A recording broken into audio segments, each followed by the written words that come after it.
This is the For Real About Real Estate podcast. And this is part 2 of what questions you should ask your real estate professional when buying a home for the first time. And before we get started, I'd like to ask you to like, share, and subscribe, and hit that bell notification so that you never miss an upload. So before we get started again, I want to remind you that the questions that I'm going to be discussing are on my website at www.irvinbeacham.realtor. That's www.irvinbeacham.realtor. You can go to the buyers section and download your copy of these questions so that you can make an informative decision when you are going through the real estate process. So without further ado, let's get to part 2. Okay, so in our last podcast, we talked about questions you ask your real estate professional before you submit an offer. Basically, in the very early stages of the process, when you're making a decision and you decided you want to buy a home. We talked about a lot of times, first-time home buyers approach a realtor first, and the first person you should approach is a lender or your financial institution. So in the last episode, I was encouraging you to shop around for different lenders, find out which one works best for you and your situation, and then take that pre-approval letter to your real estate professional. This podcast, we're going to be talking about once you have found a home that you are interested in pursuing or moving forward. So you found an address, however you found it, and whether your agent set you up on the auto email that I talked about in the last podcast, or if you found it on your own driving around or on Zillow or whatever. You found a property and you're interested in it and you want to know more about it. So here are some questions that you can ask your real estate professional as you move forward in that regard. So the first thing you want to ask your real estate professional is to have them run a neighborhood report on the area. Now, in this neighborhood report, I use RPR, which is a service that's on the MLS. If your real estate professional does not have the MLS access, you'll have to get them to do something different. But you can probably look online, find the stats about the neighborhood and criminal history, schools, things like that. But RPR does it all in one nice, neatly packed report. So ask your real estate professional if they use RPR to give you an RPR report or something similar. So you want that. The next thing you want them to do is to look up the tax records and to see if the seller is delinquent on taxes. Now, I'm going to talk about this in another podcast, but I'm going to briefly touch on it on this podcast. If you find a home and you happen to see that the seller is a little bit behind on taxes, haven't paid in 1 or 2 years, it's a little bit of sign that they're motivated to sell. So just as a little hint, you can use it. I mean, it's no big deal. It's not like it's a huge deal, but you kind of want to know that. And it's just knowledge that you can get for free.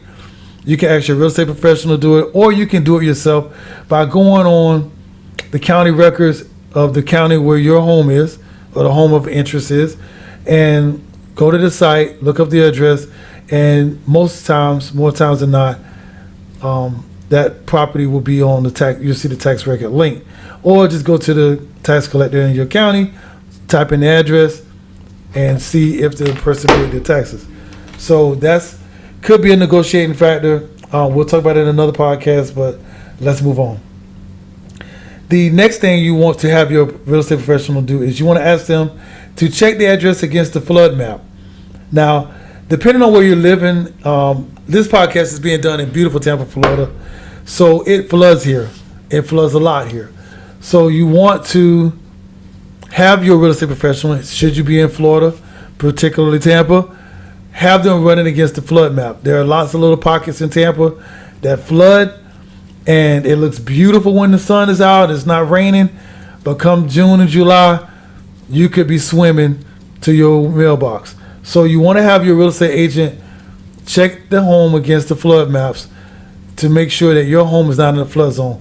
Plus, if your home is in a flood zone, you will be required to get flood insurance, and you kind of need to know that going in. You don't want to get caught off guard or caught by surprise. If you do decide to, move into a home in a flood zone, you kind of need to know what's going on, and then you want to know, what your flood zone insurance is going to be. So ask him or her, your professional, that question.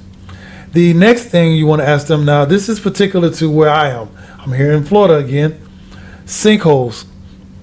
Ask your agent to run the address against a sinkhole map. Now I'm not going to get into it, but there are sites that you can go to be sure that your home is not in a sinkhole area. If it is, it's not to say that the home is bad or that you can't get the home, because most sinkholes an engineer fixes the sinkhole, and you have to just kind of deal with that repair. But that's not to say that the sinkhole won't come back, and it just depends on each individual. If you're okay with that, I know that you can get a significant discount on the home if the home is in a flood zone. A sinkhole area. Lots of times the sellers are going to be very motivated to work with you. They're not going to give you a lot of flack, and they know the home is in a sinkhole area, and they're going to work with you in most cases. Of course, every case is different, but you still need to know if the home is in a sinkhole area.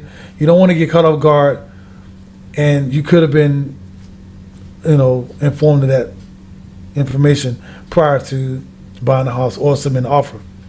So the next question you want to ask them, your real estate professional, is, are they willing to preview the home before you actually physically go out and look at it? Now, why is this important? The main thing it does is saves you time and money. If you have a difficult schedule or a challenging schedule where you can't get out to see homes at certain times, in most cases, your real estate professional will go out, preview that home for you, put it on Facebook Live or even FaceTime you, or I can't think of it. Oh, Android is IMO. So a lot of times your real estate professional will do those things for you so that you don't have to physically go there if that's a challenge for you. Now, if it's not, then disregard that question. But if you have a challenging schedule and you can't seem to get to the properties when you need to, or during the daytimes or whatever, have your real estate professional go out, preview that property for you, and then you can make an informed decision, or you can make arrangements to see that property at a later time. But it's just a convenience. It's more of a convenience to anything else. I do it for my clients all the time, and it's not a problem, and it does help out. It helps me because I get to see the market, and I love looking at houses, and it helps them because they don't have to drive around in this hot sun all the time. It's hot out here. So that's the other question. Now, and the last question for today is, you want to ask the agent for the age of the home. Now, in most cases, if you're looking on Zillow or something, I'm like 99.9% sure that you can see the age of the home as you're looking for homes. But in the rare case that you can't see the age of the home, ask your real estate professional to find the age of the home. Once they find the age of the home, now this is particular to Florida, so wherever you're listening, it may not apply to you, but here in Florida, I'm only talking to Tampa, or in Florida rather. Well, Tampa. So you're going to need a lead-based paint disclosure. And what that means is that prior to 1978, they were using lead in the paint, and they did some research and found out that, if your kids chip the paint off the wall and lick it and eat it, it was causing some kind of mental effect. But anyway, so little Johnny chipped the paint off the wall, eat it, and got lead in it, he's going to have problems. So they made a law saying that any house prior to 1978 must have a lead-based paint inspection. So you kind of need to know that. Also, for your safety, you may want to have that lead-based paint inspection done. And if you have a home that's prior to 1978, it's a good idea to have your real estate professional ask for that extension, because it's a little more difficult to find someone who does the lead-based paint inspection. Every home inspector does not do it. So you may be in a situation where you need more time, and you need to talk to your real estate professional about getting more time to do your home inspection, or getting the maximum amount of time allowed for inspection to allow you time to find that professional who does lead-based paint and get it scheduled and get it done, should you decide to do that. So that's it for today. Remember to like, share, subscribe, and hit that bell notification. I'm Irvin Beacham, everybody's favorite realtor. You can get these questions on my website, www.irvinbeacham.realtor. If you're in the Tampa Bay area and you need some help with real estate, please feel free to reach out. My telephone number is 813-446-3611, and I will catch you on the next podcast.